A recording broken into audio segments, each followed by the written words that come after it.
All right, good morning, chemists. Let's get started with some announcements.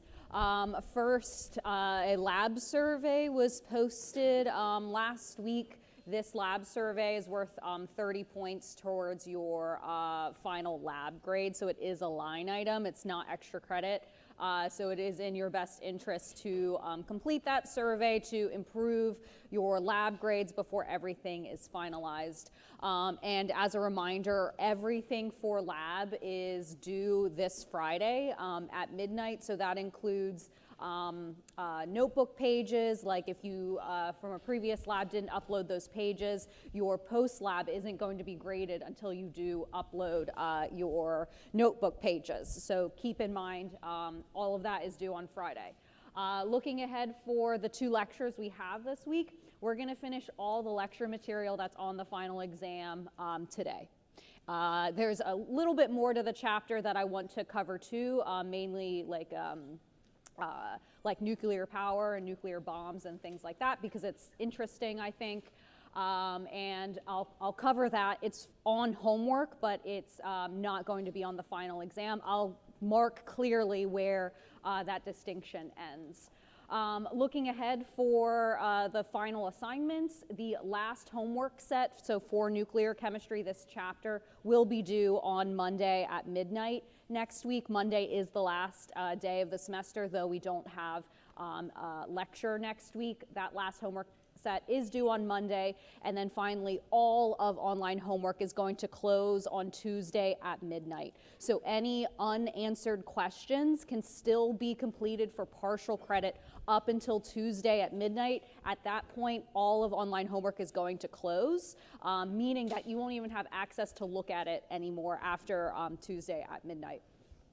In order for me to close all of that for credit. So last day to earn credit for anything unanswered, Tuesday, so reading day next week. I posted all of the final exam resources that I typically post. So I don't really have practice exams. I just have like a hodgepodge of different problems, but I did post that on Friday after your last midterm. And then finally, I will do a final exam review session on Tuesday next week, which is reading day.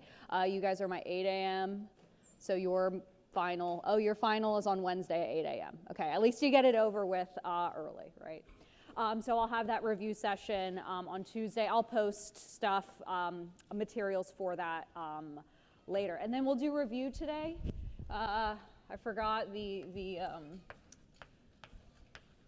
code for that. We'll do that after we finish all of the lecture material. Go OSU, I think it's 1220 Rev F for final. All right, so that's where you get the packet, but we won't work on that until the second half of class. And also, you might have noticed making its way around the room is a wood block that says, yep, it's right there, 1220 with a Sharpie attached to it. So I'm kindly asking everyone to sign it so you can leave a small part of yourself with me. I have about 8 different blocks now. I'm accumulating them. I'm hoping to build myself a new office because my office is really crappy. So the story behind that wood block is, I don't know if you've noticed, but I always bring a wood block with me to, yeah, question? Oh no, it'll be in person. It's like normal. Yeah, the review is normal. Yeah. Okay, wood block. Okay, yeah, I've always brought a wood block with me to class. As you know, I'm cheap. And I like to be ergonomic, and so I like my iPad elevated when I teach. I don't like it flat on the table. So I looked into Amazon to get a iPad stand, but I didn't want to spend money. So I just went into my wood, my scrap wood pile, and grabbed a wood block to bring to class to elevate my iPad. So I've been using that every year. And students oftentimes ask me, what is that wood block? That wood block is iconic, more so than my rainbow bag. So I've always brought it to class, and I joked one year, I'm like, oh, you like the wood block so much, maybe I'll let you sign it at the end of the year. And all the students got excited. They wanted to sign it, but I like my wood block. All right, so here's a different wood block from my scrap pile. I think it's part of my roof that I have in my garage, and I carved out 1220 so then I can remember this class forever. So if you would like to leave a part of yourself with me, before you leave to go off to organic or whatever, you can sign that. I'll have it today and on Thursday and at the review sessions and my office hours, so any chance you have to interact with me, I'll have the wood block with me. All right, okay, so yeah, make that way the wood block. Remember, there's a back to it too. There's a lot of you, so you might have to work your way towards the back. Okay, so we left off talking about different types of radiation sources, how they interact with our everyday lives. So just to recap what we talked about last week, these three main radiation sources or types of radiation, alpha particles, beta, and gamma rays, they have differing amounts of mass and differing amounts of energy. So that relates to different types of penetrating power in terms of exposure to alpha, beta, or gamma particles. All of these particles or rays have enough energy to ionize water, and where radiation becomes really dangerous is if these radiations interact with the water that's inside our body. If the water inside of our body ionizes and forms free radicals, that is what can cause a lot of damage. What we looked at last week is that alpha particles, when they're in your smoke detector on the ceiling encased in metal and plastic, it's not that dangerous because the alpha particles aren't getting outside of the device, they're just bouncing off our skin. But the other story we talked about, the radium girls, where they were ingesting radium-226, an alpha emitter, and so that was emitting alpha particles inside their body, ionizing the water inside of their body, which led to their early demise for a lot of these young women in this watch dial company. So moving on, we're going to talk about other types of radiation sources, less common ones, and talk about how we can predict which type of radiation decay happens based upon the isotope, the unstable isotope that we're looking at. So we'll talk about the last two decay processes. These are less common. A lot of this is understanding, okay, what is a positron, what is an electron, and balancing the equations like typical, making sure those mass numbers match on each side. So these last two decay processes, the first one is positron emission. So remember, we got to do a little bit of reading comprehension here. Positron emission, if that substance is being emitted, it's going to be a product. So what a positron is basically like the opposite of an electron. It's just pure positive charge, pure positive charge that has no mass here. So what we see here is that a positron has this symbol. It is signified with an E. It's basically like a positively charged electron. And so what you see, this positron has no mass, but it does have a positive charge. And so what typically happens is that a proton emits, basically gets rid of its positive charge and becomes a neutron. So you can see the missing piece here when a proton, what's happening is a proton is emitting a positron in this reaction. So if you balance it, you see that the missing piece has to have a mass number of 1 and a charge, a number of protons is 0. And so this would be a neutron. So when a proton emits a positron, it gets converted to a neutron. Much like when a neutron emits a beta particle, it gets converted into a proton. And here is an example of a way that through radiation we can convert one element to another. And so here's an example. Potassium 40 is a positron emitter. And so here you can see potassium is our reactant. Here is my positron, the positively charged electron, and so if you just balance all of those numbers, the other substance that's left behind has to have a mass number of 40, and then how many protons is there for that missing piece? 18, and so then we look at our trusty periodic table and figure out what that is. What is 18? 18 argon. All right, so potassium, when it emits a positron, is converted into an argon atom. Cool. All right, and so the last type of radiation and decay process is electron capture. So this one, obviously an electron is involved. Let's remember what an electron is. An electron has basically no mass. It has a little bit of mass, but the mass number is 0, but it has a negative charge. So it is the opposite of a positron here. And so what typically happens with electron capture, and notice that the language has changed a little bit here. Our substance is capturing an electron, so it's grabbing, it's reacting with our substance. So here in electron capture, that electron is a reactant. In all of our other types of radiation examples, the like alpha, beta, whatever, have always been a product. But here, the electron is actually the reactant. But the balancing works exactly the same. Here, if a proton captures an electron, the resulting atom will have a mass number of 1, and then how many protons will be here? If we add up those numbers, it is 0. Yes, so +1, -1. So we see here that when a proton captures or grabs that electron, that high energy electron, it is converted to a neutron. And from there, the identity of our element can change. So here's an example. Let's look at potassium 40 again. Let's say potassium 40 captures an electron. What does it turn into? So potassium is our reactant. If we're doing electron capture, the electron is also going to be a reactant. So I left that blank there for you. So again, using reading comprehension, being sure to know whether your radiation source is a product or a reactant. Here in electron capture, it's a reactant. And so when we add up those numbers, we see that our resulting atom has a mass number of 40 and 18 protons. And so look, we get argon 40 again. So what we see here is that positron emission and electron capture, they're different decay processes, but they yield the same net product.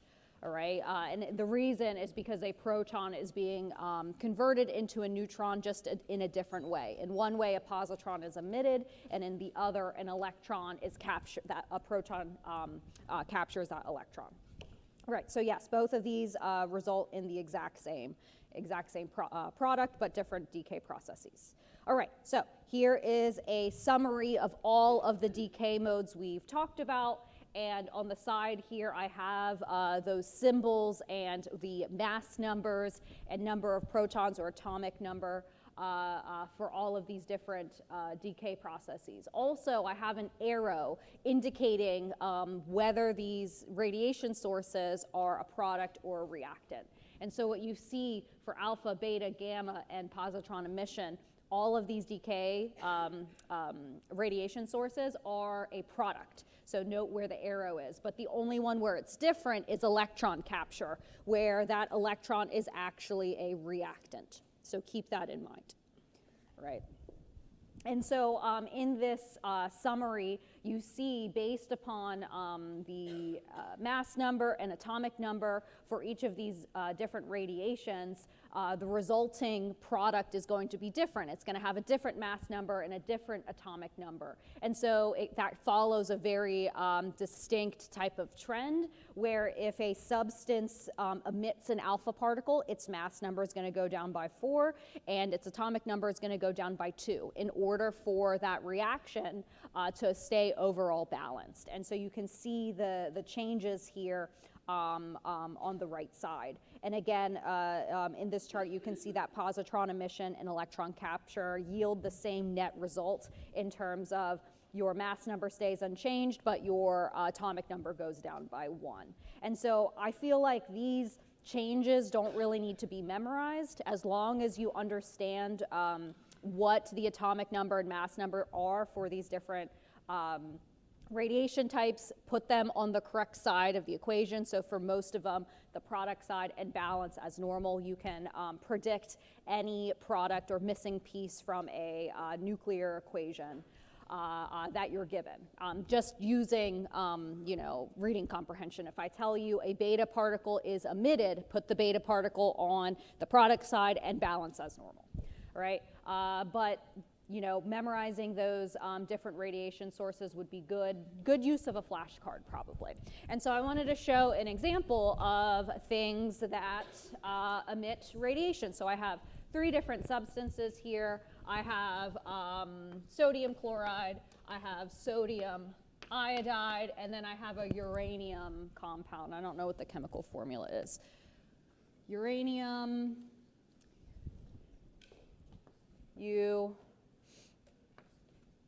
O2, I'm just going to say it's nitrate, whatever. All right, so, but what we have here is a uranium compound. All right, so 3 different compounds here, and then I have a Geiger counter that can measure the extent of alpha particles or radiation that is emitted from these different things. So let's test sodium chloride first. So sodium and chlorine are relatively stable elements, so what we're going to see here is very little radiation. You can hear a couple ticks if I'm quiet. A couple of ticks, but not that much. Next up, we have sodium iodide. Iodide is a much larger atom, much larger element. It does have more unstable isotopes, so hopefully we should hear more clicking here. Maybe? Sodium iodide, come on. None? Maybe? If you're really, if I can be quiet, maybe we can hear it. There we go. Okay. But what we'll see a lot here is once I look at the uranium sample, uranium is a very unstable element. It is often undergoing radioactive decay, and so we should see, hopefully, hear a lot more clicks with their uranium sample. There we go. All right, so there is our uranium sample. It's the Geiger counter is going off because it's detecting alpha particles being emitted. I feel rather safe. I'm not going to stand by it like for a long time or whatever, but just my clothes will be able to protect from the small amount of alpha particles being emitted. But if, you know, it was my job to hold a uranium sample for the rest of my life, then that can cause an issue, being constantly bombarded by alpha particles. So I have a piece of lead here, a lead sheet that can block those alpha particles from the sample. It's kind of like the reason why we wear, you know, those lead sheets when we are in the dentist chair getting those x-rays to protect from those harmful rays. So let's see if it goes away. Yeah, so, okay, come on. So behind the lead sheet, you can hear the alpha particles not being detected as much behind the lead sheet, but once I remove it, you can hear it going off a lot more. See? There we go. All right, so lead sheet, no lead sheet. There we go. Okay, so those are our different sources of radiation. All of uranium doesn't only emit alpha particles. Sometimes it goes under different decay processes, which we'll look at in a moment. When we look at the disintegration process, sometimes multiple decay modes happen. It doesn't happen in one step, it happens in multiple steps, and we can look at that in a moment. Okay. Yes, okay. So let's talk about nuclear stability and being able to predict what type of decay mode happens based upon what kind of unstable isotope we're looking at. So there's some rules in terms of nuclear stability. I'll remind you that on the periodic table, the reason we see elements with those certain weights, like why we see carbon has a atomic or a molar mass of basically 12, is because carbon 12 is a very, very stable isotope, while other versions of carbon, so like carbon 13 or carbon 14, are much less stable. So we don't see an abundance of them. So the patterns we see of nuclear stability is that one, the largest stable nuclei is a bismuth atom. So bismuth has a atomic number of 83. And so if you look at any periodic table or this periodic table, you can see that there are actual like decimal place molar masses all the way up to bismuth with 83 protons. But as soon as we go to polonium 84, look to see that molar mass is now in brackets. And it's because polonium is not a stable isotope. It only exists for a little bit amount of time and then gets converted into something else. So that's why we don't have a measurable molar mass for polonium or anything that's heavier than a bismuth atom there. So anything above 83 protons is unstable. It will always decompose into something else, and we'll look at that in a moment. Also, there seems to be, and I don't like the word magic. Chemistry is not magic. Everything is explainable via thermodynamics, but there seems to be this magic number, reoccurring number, where a certain number of protons or neutrons tends to be more stable. I think this has to do with shape. So if you have a certain number of protons, let's say 20 protons in your nucleus, those 20 protons pack into a spherical shape very efficiently, which aids to extra stability. So how these magic numbers work is that any nuclei that has either 2, 8, 20, 28, 50 or 82 protons or neutrons tend to be extra stable. We see those numbers pop up all the time. So these magic numbers relate to not just number of protons, so the identity of the element, but also the number of neutrons. Thought the Geiger counter was going off, but it's not. So here are some examples of just extremely stable nuclei, ones that we find really abundant in nature, and we can tell by looking at the number of protons and neutrons. Typically, there's a magic number present in them. So we see a helium atom has 2 protons, and based upon its mass number has 2 neutrons as well. So helium-4 is actually extra stable because it has 2 magic numbers. Oxygen also has 8 protons and 8 neutrons, so extra stable because there's double magic numbers. I think calcium also has double magic numbers, and then lead-208.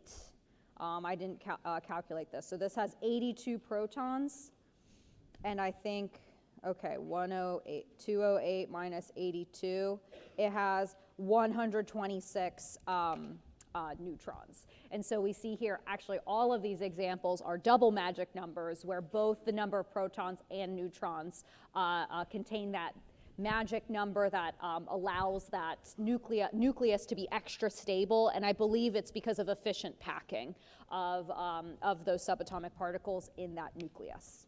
All right, so that's the second kind of pattern we see with stable atoms. And then the last one is just kind of like a interesting observation, is that nuclei with an even number of protons or neutrons tend to be more stable than an odd number. Kind of like, I don't know, in just real life, I feel like, are you the type of person who, when you're choosing a volume on your TV, do you stop at an even number? But like, why? Does it matter? It doesn't matter, but for some reason we want to stop at an even number, maybe because, I don't know, even numbers are more stable. It's more satisfying to end on an even number.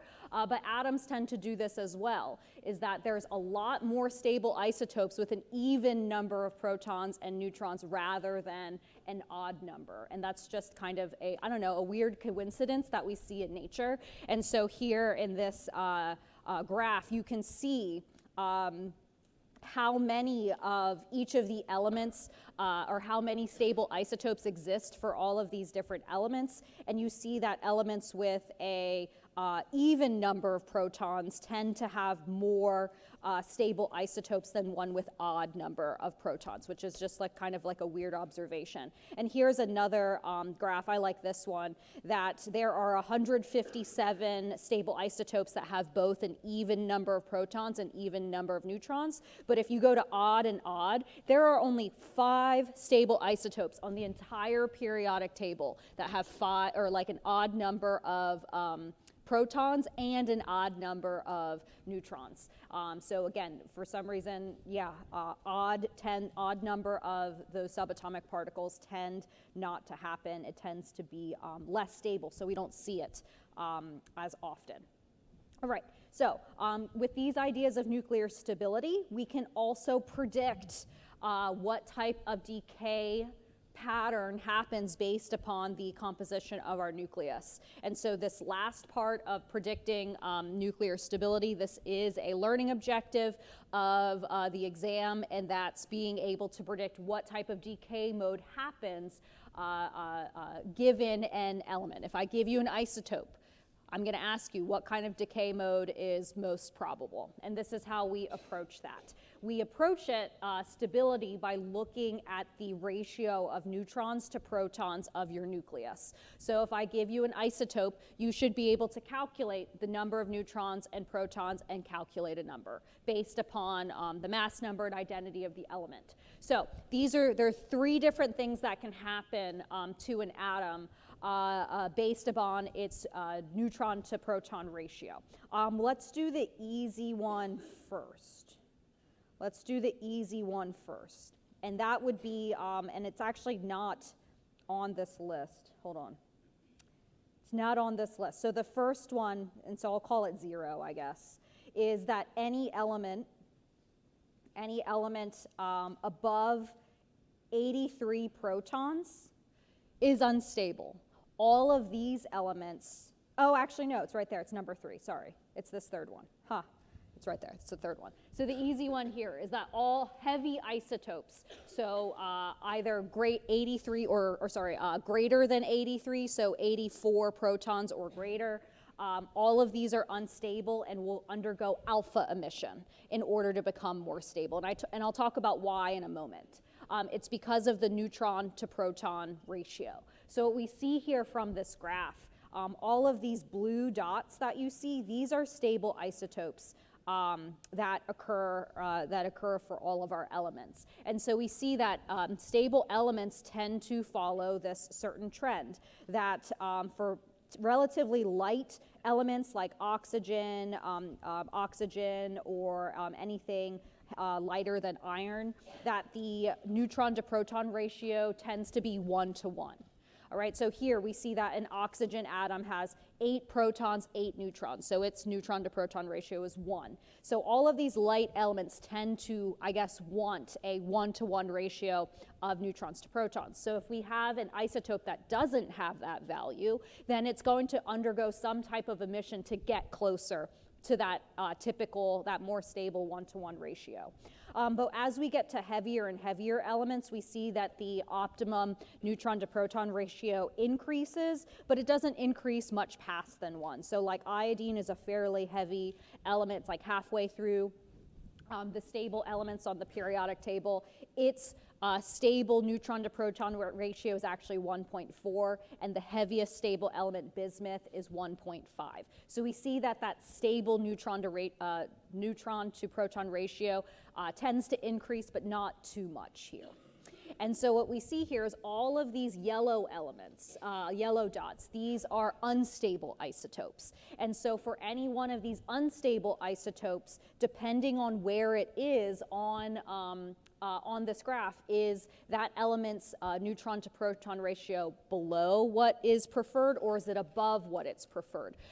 Based upon that difference, we'll predict what kind of decay mode happens. And here those ones are. These are the other two that are a little bit harder that you do have to memorize, is that if an isotope has a neutron to proton ratio above what is preferred, like let's say it's a lot above 1, let's say it's like 1.8, neutron proton ratio of 1.8. What's going to happen most likely is beta emission.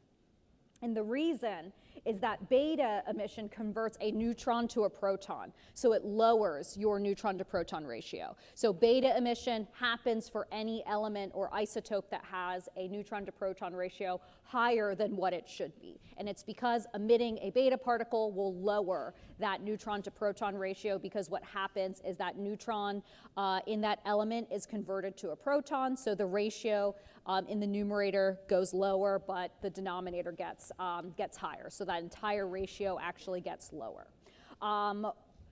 So beta emission happens when your ratio is above what's preferred. On the other hand, if you have an isotope that has a neutron to proton ratio below what is preferred, let's say it's like much lower than 1, and it's very obvious that it's below the belt of stability, what's going to happen is most likely positron emission or electron capture, because those are the same, they yield the same net result. And so what happens with positron emission, let's remember, it converts a proton to a neutron. So what happens to that ratio is that the numerator gets bigger because you're making a neutron, but you're consuming a proton in the same, in the same process. So we see that this entire number of the product actually gets higher, closer to the optimum 1-to-1 ratio for typical light elements. So these are the 3 different options that can happen. Really heavy things will always undergo alpha emission.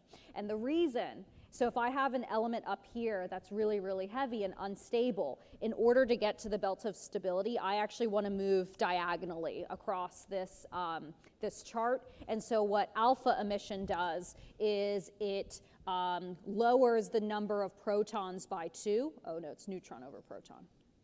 All right, it lowers your number of protons by 2, but it also lowers your number of neutrons by 2 as well. And so in this case, we're not increasing or really decreasing our neutron to proton ratio. We're actually moving diagonally across the table. And so that is why heavy, really heavy isotopes, heavier than bismuth, undergo alpha emission. All right, so let's put that all together in some examples of different elements and predicting what's going to happen. So really none of these need to actually have the graph. So let's try to do these examples without using the graph. Usually, especially on the exam, it's quite obvious if your isotope is above or below the belt of stability. We try to make it obvious because we don't want to have to give you the graph and make you, look at the tiny numbers here. Usually, it's not even necessary. So the strategy here and the question that I'm asking is, okay, I have these unstable isotopes, predict what decay method happens. So let's recall what our options are. If we have a really heavy isotope, it undergoes alpha emission. If your neutron to proton ratio is really high, it undergoes beta emission. If your neutron to proton ratio is really low, then it undergoes positron emission. Those are the 3 different options that we have. So we need to decide these different elements, where is its neutron to proton ratio, and then pick one of those options from that previous slide. So here we have carbon 14. We need to calculate that neutron to proton ratio. So carbon typically has, 6 protons? Yeah, 6 protons. And therefore, since its mass number is 14, it has 8 neutrons. And so if we calculate that neutron to proton ratio, we get something like 8 divided by 6, 1.33. So what do we think that neutron to proton ratio is? So try to do this without the graph. All right, and so remember that typically light elements tend to prefer a 1-to-1 ratio. So here for carbon, it's quite obvious that its neutron to proton ratio is quite high. It is very high. And so we go back to that previous slide. 1.33 is way too high. So what's probably going to happen is beta emission, right? We're going to go to beta emission. And just to prove it to you, let's force carbon 14 to undergo beta emission. So let's write that equation. So we have carbon 14, 6 protons, undergoes beta emission. A beta particle has a 0 mass but a -1 charge. All right?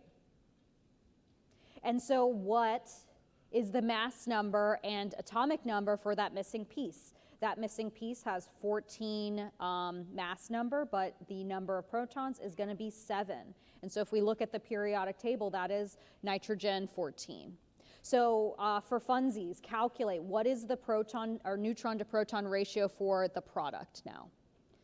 It's 1, yeah, so it's 7 protons, 7 neutrons, and so we see that this nitrogen atom actually has a ratio of 1, and that is quite stable. So what we see here is that Carbon-14 is not very stable, but once it undergoes beta emission, it makes a nuclei that is stable, and now it's going to stay there. It's going to stay there as nitrogen-14. All right, so that was beta emission. So next one, calcium-38. So calcium-38, so same idea, get that neutron to proton ratio. Calcium has how many? 20 protons, so therefore it has 18 neutrons. So its neutron to proton ratio is less than 1, so 0.9.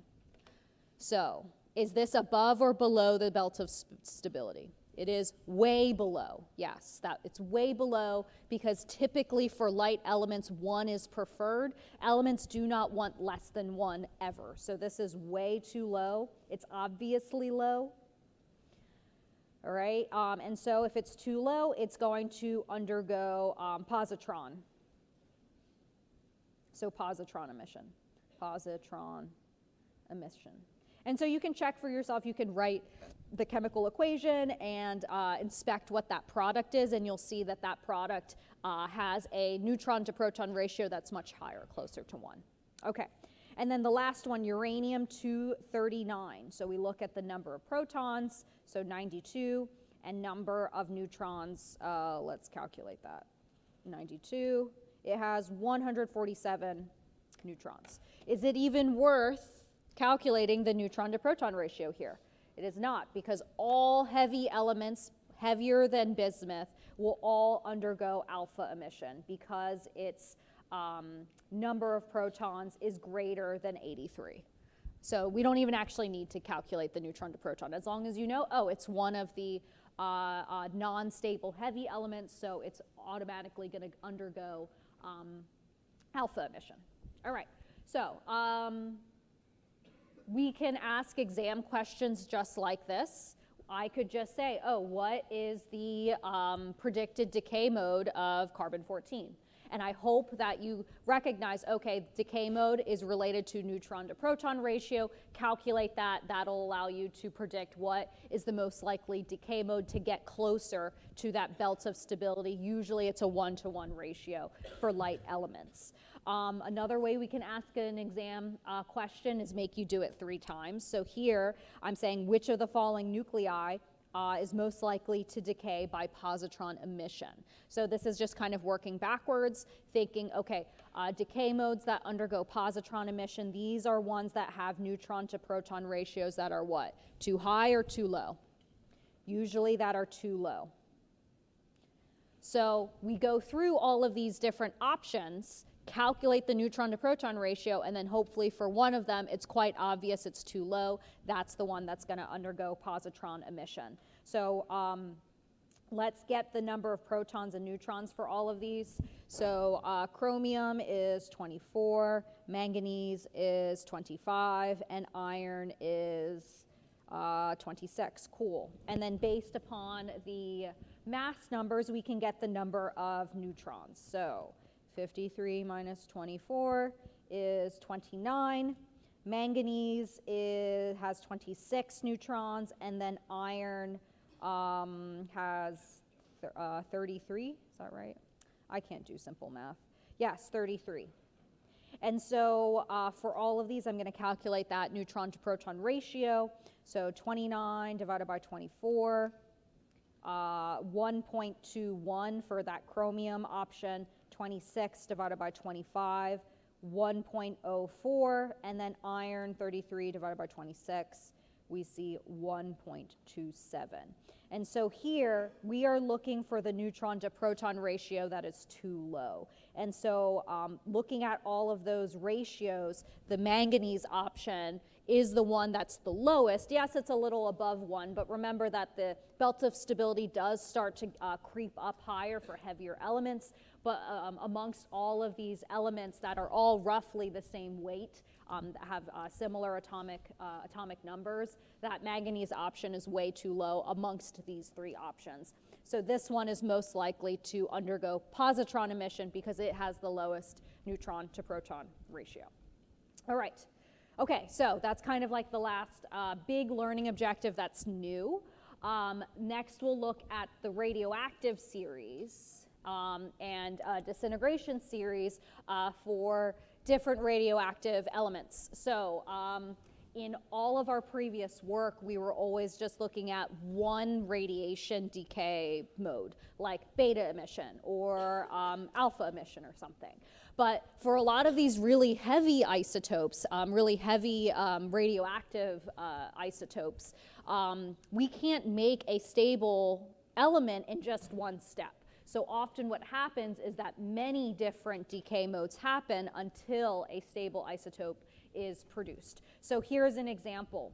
Uranium, what is this? Uranium 238. So this is the uranium that's often used in nuclear energy and nuclear weapons. So this uranium 238 actually undergoes a bunch of different decay modes until it becomes stable, where it is now, I think, lead 206. It ends up as lead 206, but it takes many, many steps to do that.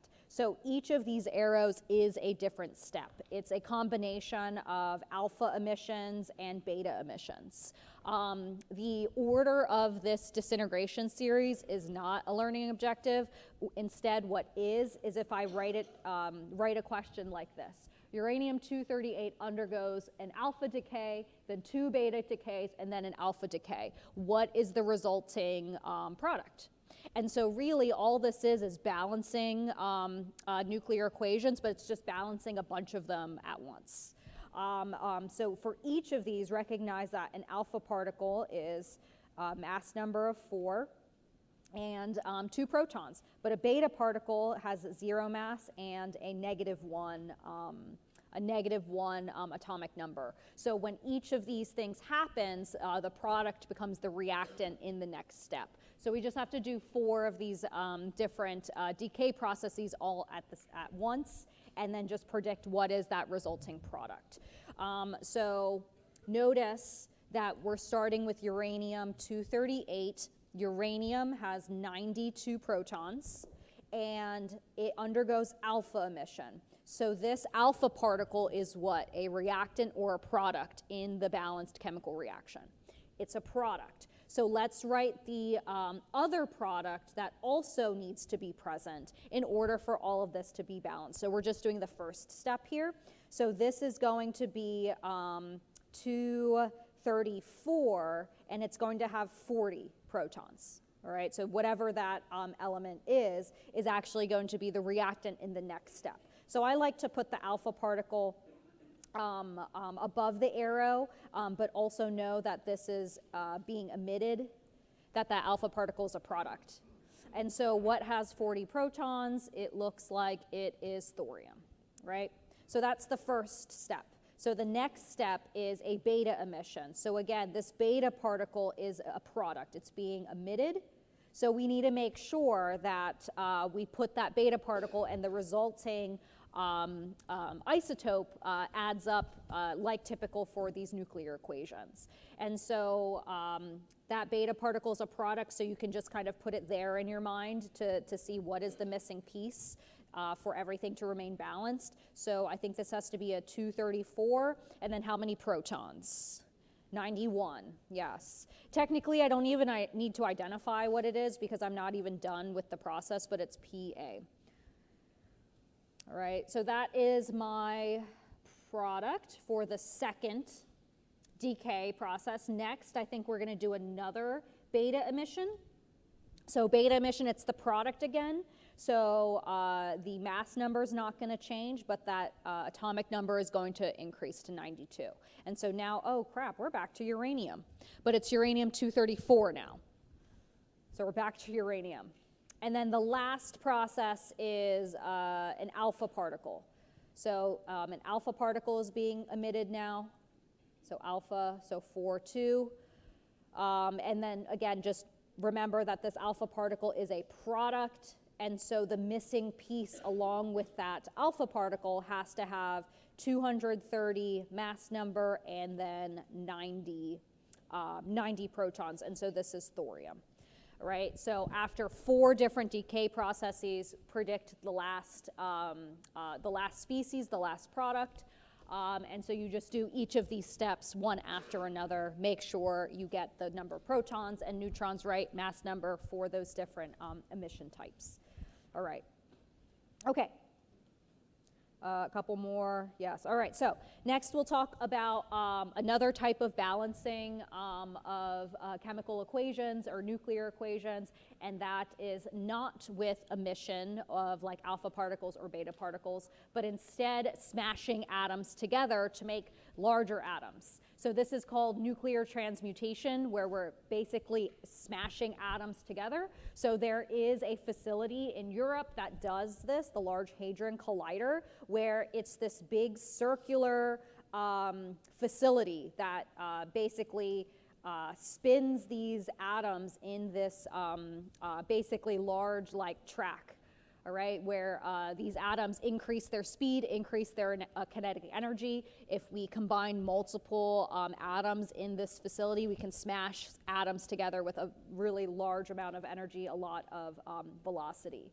So but here we're just going to balance these equations, just like we've balanced all nuclear equations prior, where we want to make sure the mass number and atomic numbers match. We can just ignore electrons for the most part here.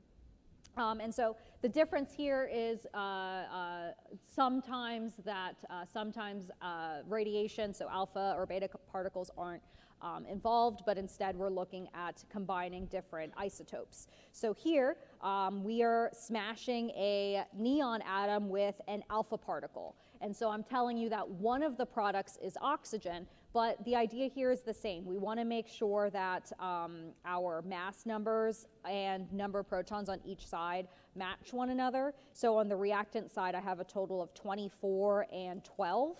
And so 24 and 12, I also have to have 24 and 12 on my product side, but oxygen already is using up 16 mass number and 8 protons. So my missing piece here has to have 4 protons and 8 mass number. So I think this is a beryllium atom. All right. So same idea, where we're just balancing mass numbers and atomic numbers. So here in this transmutation, this next one, I'm actually smashing together 2 neon atoms. So total, there is a total 40 mass number and 20 protons on the reactant side. So that means that on the product side, I need to have 24 mass number and 12 protons. So this would be a magnesium atom. And so what is this last piece here? That is a gamma ray. So it just means pure energy. All right, so that doesn't aid to anything in terms of balancing. I'm just trying to communicate, hey, a bunch of energy is released during this transmutation of smashing 2 neon atoms together to get these 2 other atoms. All right, so again, we balance it the same way, balance those mass numbers and atomic numbers there. All right, so we'll finish off the last part of the chapter of chapter 21, nuclear chemistry, but really it's review. So basically this is just like an early start to the review for the exam, because this last part is rates of radioactive decay. We've talked about chemical reaction rates previously. So really we're just building on and reviewing what we already know. So basically, yeah, this is chemical kinetics review, where we're looking into, okay, how do half-lives, rate constants, and time it takes for radioactive decay to occur. We can relate all of this to chapter 14. Okay, my stuff got cut off a little bit, but what I'm trying to say here also, oh, there we go, is these first 4 sections, they are on the final exam. So this is the very last section that'll be on your final. But these last 3 sections I'll go over quickly on Tuesday. And this is basically just for fun. There's some homework questions on it, but not on the exam. So there's just a couple more slides on radioactive decay. But again, all of this is review. All right, so what you need to know is that all radioactive decay follows first-order kinetics. And basically, when we ask radioactive decay questions, They are basically worded just like chemical kinetics questions back from chapter 14. So let's just review a little bit. When we talk about first order kinetics, we say that, okay, rate equals some rate constant times concentration of your thing, but to the first order. All right, so it's just dependent on the concentration or the amount of stuff you have to the first order. And so typically the thing we're looking at is the radioactive substance. And so there's two different equations we look at for first order reactions.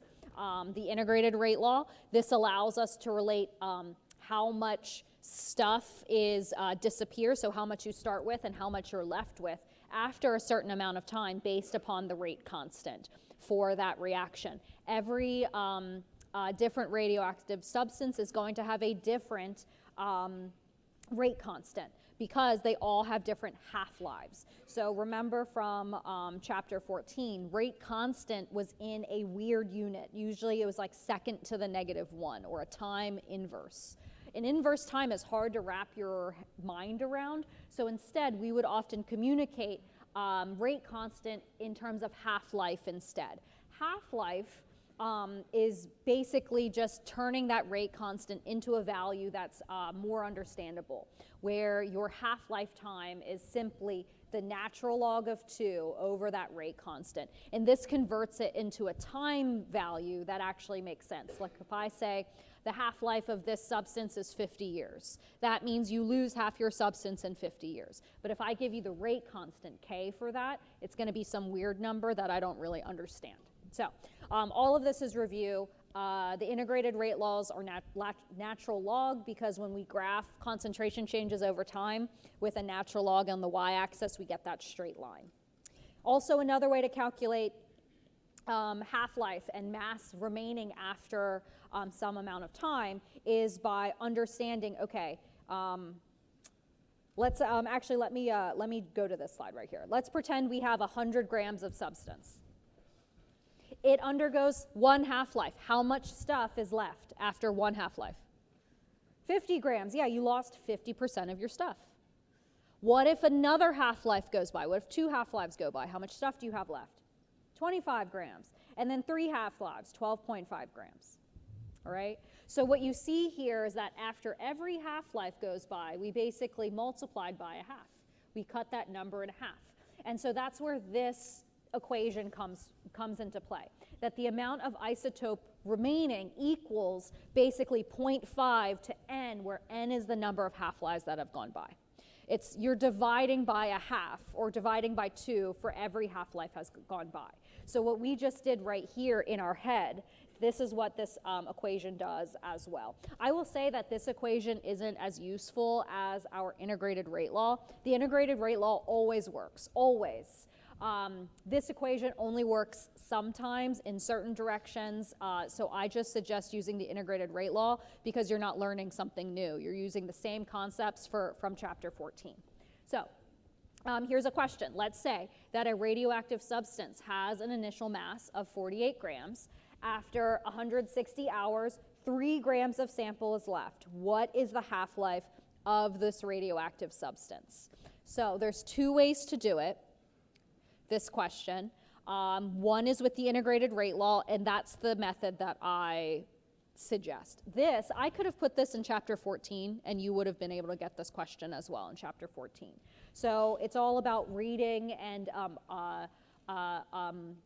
assigning variables based upon what's given here. I tell you that this substance has an initial mass of 48 grams, so to me this sounds like my initial concentration of stuff. After 160 hours, this is T. We only have 3 grams of sample left, so this is A sub T. So that's the amount we have after that time. And I'm asking you, what is the half-life? So my strategy here is I actually have all of the information to use the integrated rate law first to calculate K. Once I get K, I can plug it into the half-life equation to calculate half-life. That's it. Just like chapter 14.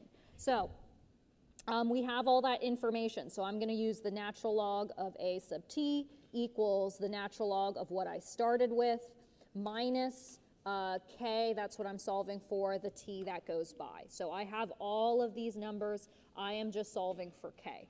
So plugging in those numbers, natural log of 3 grams equals natural log of 48 grams minus K times 160 hours. And so if you solve for that, let's see, natural log of 3 divided by natural log of 48 divided by 160, I get K equals, wait, did I do this right? No, I didn't. Natural log of 3 minus natural log of 48. There we go. Divided by negative 160. Okay, I get that K is equal to, oh, it's already there in the corner, 0.0173 hour to the negative 1. Okay, I don't know about you, but that K, I don't know. Is that fast? Is that slow? I don't know. So what I'm going to do is convert that K into a half-life. That hopefully makes more sense. So T1 half is the natural log of 2 over that K we just got, 0.0173 hour to the negative 1. And so the units of this half-life will have the units of hour because the rate constant is the inverse hour. So point divided by that number, boom. Okay, so I get, oh yeah, so it's 40 hours. All right, so the half-life is 40 hours based upon that K. All right, so this way will always work. It will always work. And so there's another way we can also approach this question that's a little easier if we use our intuition, but it doesn't always work if the numbers aren't very, very nice. We can use our intuition just like we did in the previous question. Okay, if we start with 48 grams of stuff and 1 half-life goes by, how much stuff do we have left? 24. And then what if another half-life goes by? How much do we have? 12. And then another 6, and then another 3. So can you tell me how many half-lives went by? 4. But how much time total went by? 160. So we can see, okay, if 160 hours was 4 half-lives, 4 half-lives, how much is 1 half-life? It would be 40, right? 40 hours, okay? And that's exactly the answer that we got. Yeah, but I'm going to just point out that this cheat method that I used only works when the numbers are really easy and they work perfectly and there's an even number of half-lives. The thing is that the integrated rate law will always work 100% of the time, regardless if the numbers are easy or if they're hard, right? But I wanted just to relate that, yes, all of this relates to one another in terms of those half-lives. Okay, all right, 2 more slides. Okay, so let's do another one. All right, this time I'm telling you that the half-life of radium is 1,500 years. Marie Curie isolated 0.21 grams of radium in 1902 and left it in her lab undisturbed for 120 years. Well, wait, let's see. So I wrote this slide, I guess, 2 years ago. What year is it? It's 2024. So it's actually 122 years have gone by. So let's calculate that instead. The answer is just going to be a little bit different. And so the question is, how many grams of radium is left in that vial right now if 122 years has gone by? So again, we can use the integrated rate law. This 122 years, this is T. I am solving for how much stuff do I have left. And I have given you how much we start with. So we are solving for how much we have left. I know how much we started with. I know the time. I just need to get that rate constant, but I can get it from the half-life equation that's here. So if you rearrange that, you get that the rate constant for this reaction is natural log of 2 over that 1,500 years. So we get that the rate constant is natural log of 2 divided by 1,590 is 4.36 times 10 to the negative 4 year to the negative 1. So that's K. So we're just working backwards here. Use the rate use the T1 half given to get the rate constant and just plug it into our integrated rate law. We are solving for how much is left.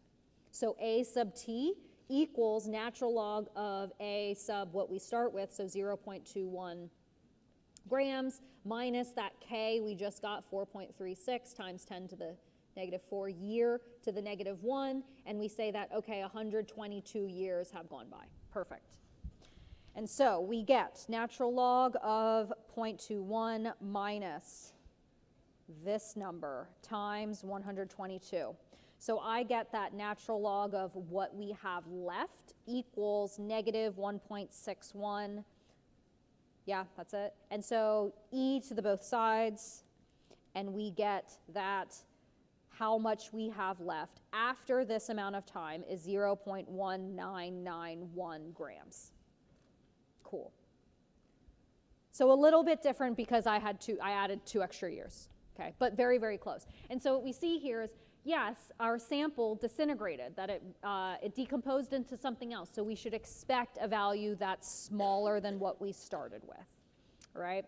Okay, let's do this last one here. Let's say that a sample lost 62% of its mass in 12 hours. What is the half-life of this sample? So again, we are using the integrated rate law and the T1 half equation. The T1 half equation is only related to the rate constant. So if we get the rate constant for this reaction, we can calculate what that half-life is. Don't try to shove these numbers into the T1 half equation. What we need is the rate constant. So again, it's all about reading comprehension. 12 hours, this is T. T is, 12 hours. The sample lost 62% of its mass. So we kind of have to read between the lines here. Let's say that we started with 100% of sample. How much sample do I have left? Is it 62%? It is not. I actually have, what is this, 37.9% is left. So here, I'm communicating that 62.1% of my sample is lost, but these are the numbers that I want to put in that integrated rate law. And that's all the information I need. I know how long it took for us to reduce to this much, so I can plug all of that in to our integrated rate law and calculate K. So natural log of 37.9 equals natural log of 100 minus K, that's what we're solving for. This takes 12 hours. So when you solve for this, man, I really should have written work down. You get natural log of 37.9 minus natural log of 100 divided by negative 12. You get that K equals 0.081 hour to the negative 1. Is that fast? Is that slow? I don't know. So let's convert that K to a T1 half that makes more sense to us of what the meaning is. So if we take that rate constant and plug it into the T1 half equation, now that we have K, T1 half is natural log of 2 over that K we just solved for, 0.081 hour to the negative 1. We get that this half-life for this compound is about 8.5 hours. That makes more sense. Also think about it this way. And think about if this answer makes sense, a T1 half of about 8.5 hours. It took us 12 hours to go from 100% to 30%. So that means more than one half-life has gone by. We did one half-life and then a partial of that second one. So it makes sense that the T1 half is 8 hours versus the 12 hours that we started with, given how much of our sample disappeared. Okay, so hopefully that's just all review from kinetics, chapter 14, and then maybe we can spend less time reviewing that. Okay, and so here's the last slide that will be assessed on the exam, which is really just application of what we just talked about, and that's how carbon-14 dating is used to date really old objects. Carbon-14 is a radioactive isotope. We calculated the N to P ratio. We saw, yes, it's unstable, but it is known that the half-life of carbon-14 is about 5,000 years. And so all living things have a set amount of carbon-14 in our body. And the reason is because we're constantly eating foods, eating living things, and breathing, and constantly replenishing the carbon-14 in our bodies. But as soon as we die and stop eating, we no longer replenish carbon-14 in our bodies. So then it just starts to decompose. So as soon as you die, you don't regenerate carbon-14. And so it starts to just decompose. And so if we want to date really, really old objects, what we can do is compare how much carbon-14 is in this very, very old object versus how much typical carbon-14 is present in a living body. Compare those two numbers, just like in this question, right? We start with 100% of carbon-14. After some time we lost 62%. We can figure out how much time has gone by because the half-life of carbon-14 is well known. All right, so that's how we date old stuff. So here the half-life of carbon-14 is about 5,000 years, but usually what's helpful for us for using the integrated rate law is using the rate constant.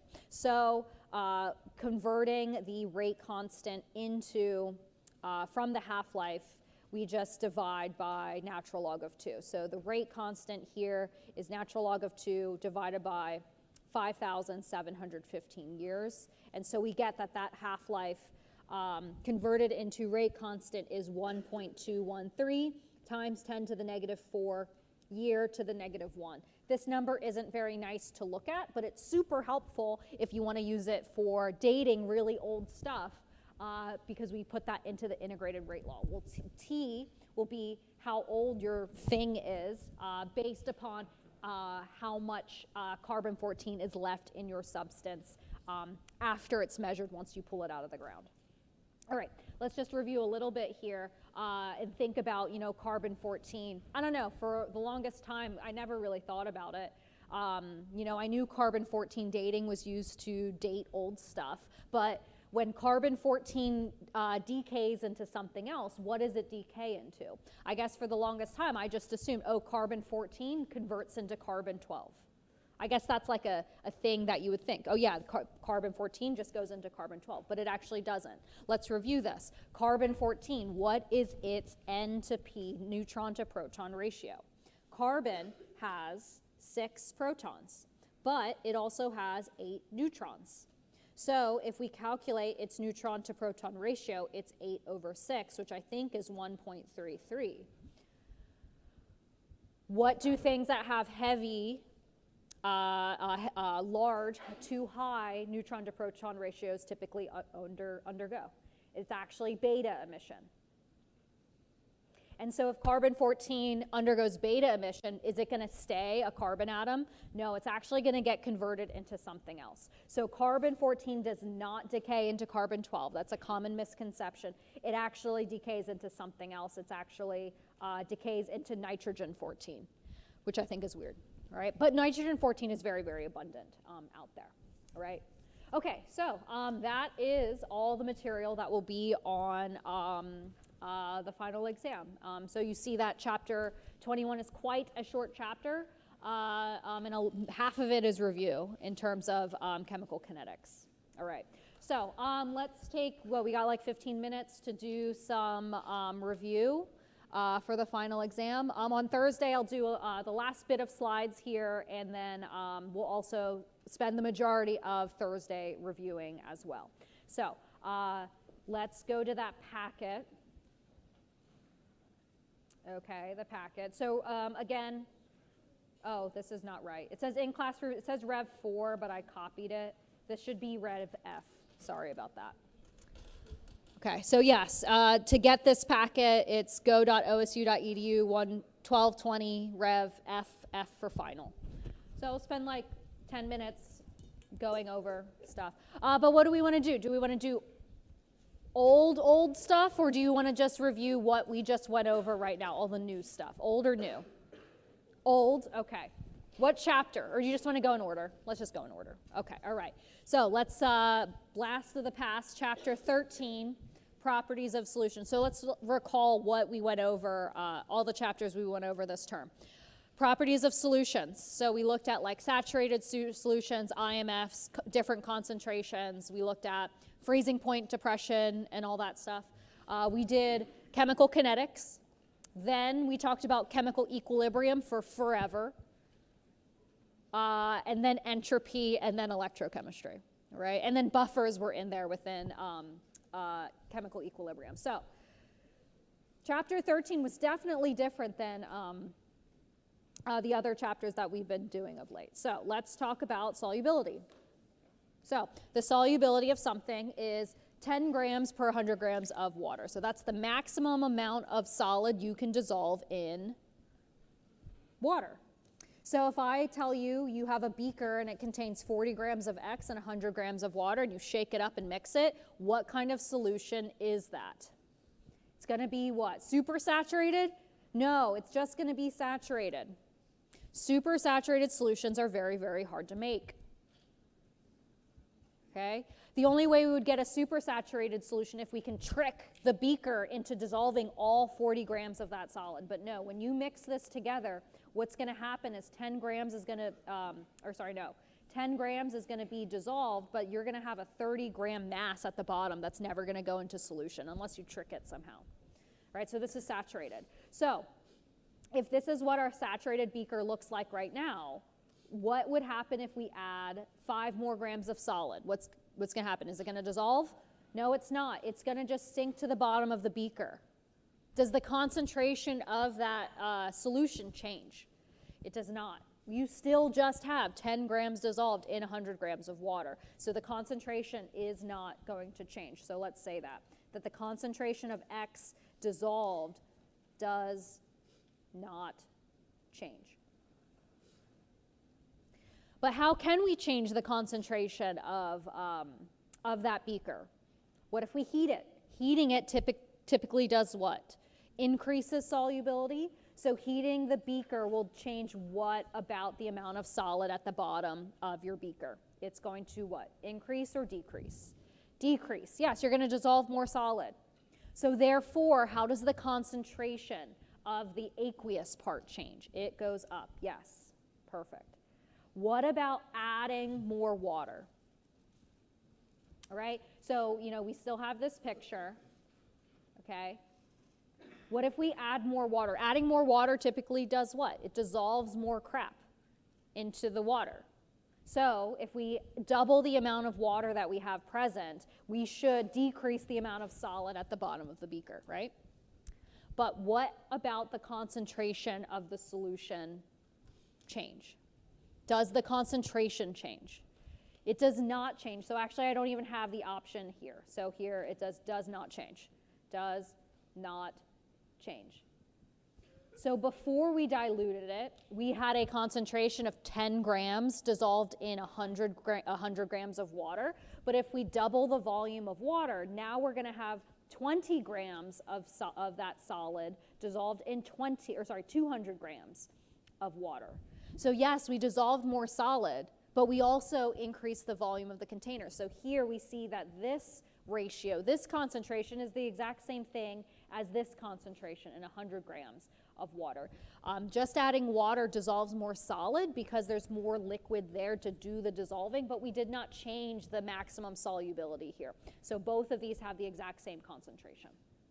All right, so that is saturated solutions. All of these examples, these are saturated solutions because they won't accept more solid being dissolved if I add a small amount, because there's already solid at that bottom of that beaker.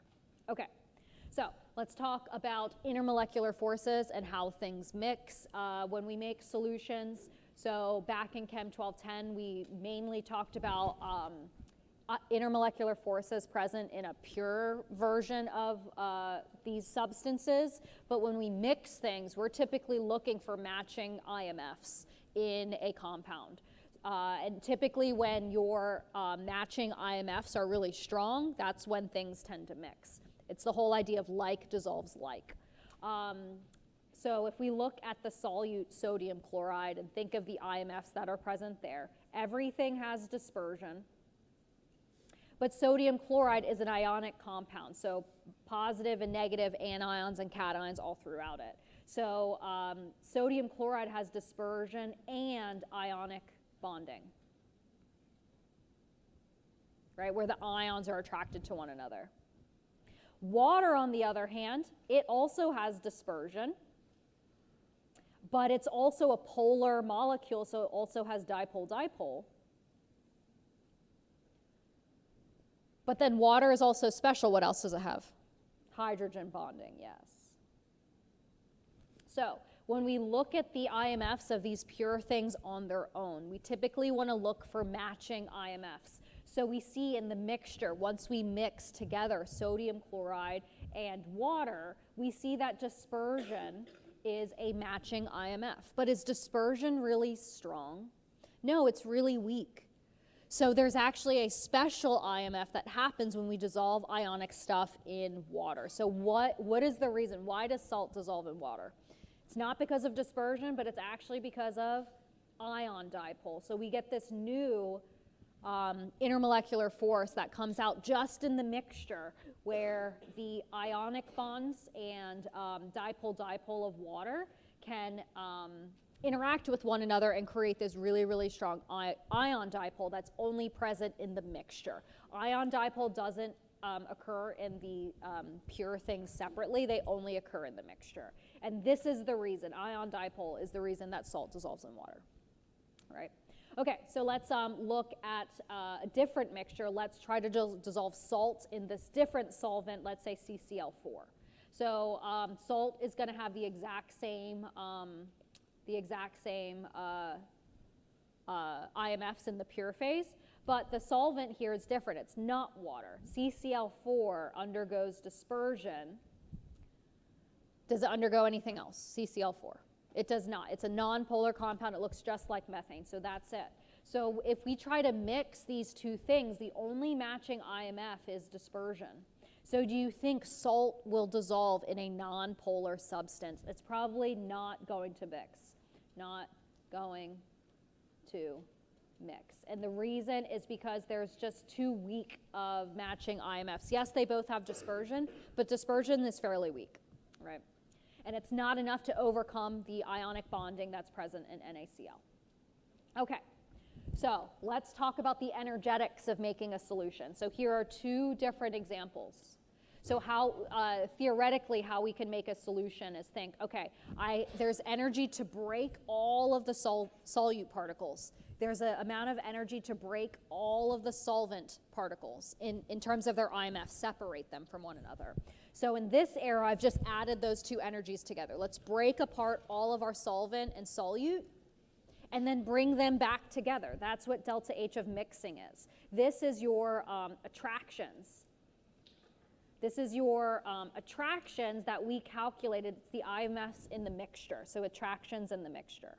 So the magnitude of that delta H of mixing is dependent on how strong your attractions are in your mixture. And so when we add these two steps together, depending on the difference of how much energy it takes to break everything versus how much energy we get back when we mix everything, this is what we observe. This is delta H of solution. So in this example, delta H of solution is what? Exo or endothermic? Exothermic, yes, because delta H of solution is negative. So when we do this process of mixing a salt in water, where delta H of mixing is really strong, what will happen to the solution temperature? Will the water in the coffee cup calorimeter go up or down? It's going to go up because delta H of the solution is negative. This is an exothermic process. It's the green arrow is what we are observing in real life. And so why? It's because the IMFs in the mixture are very, very strong. Delta H of mixing is a very large negative number, that you get a lot of energy back when you mix these things together. All right, so let's look at the next one. Here you see delta H of mixing is weak. This has weak attractions in your mixture. Weak attractions. And so what you see here, delta H of solution is actually a positive number. When you take the difference between breaking everything and making everything in the mixture, delta H of solution is higher than what we started with. So we see here, this is a positive number, this is endothermic. So when we mix together this salt that has very weak intermolecular forces in the mixture, we see that the solution temperature is actually going to go down. The water is going to get colder. And the reason is because the IMFs in the mixture are weak. That delta H of mixing is still a negative number, but it's a small negative number, right? So, yeah, we'll stop here. And then our last day, we'll talk about some bombs for a little bit, and then just continue on with this packet. Have a good one. I'll bring the wood block up here if you want to sign it right now, or come to office hours to sign it, but it'll be here on Thursday as well. Oh, yeah. Can you bring it up front then? Yeah.